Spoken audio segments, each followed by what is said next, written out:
మీ వెంటపడినవాడు అభీరుడు.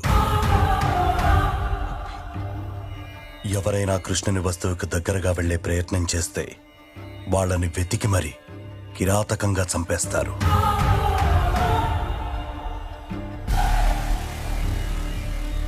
కృష్ణుడి దగ్గరికి వెళ్తే చంపేయడం ఏంటి సార్? అసలు ఎవరిల్లు?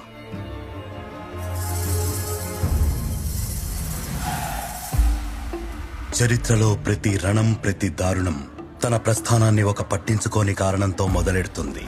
శ్రీకృష్ణుణ్ణి ఆప్యాయంగా కొలిచే భక్తులలో దారిదోపిడీ చేసే ఈ అభీరుల తెగ కూడా ఒకటి.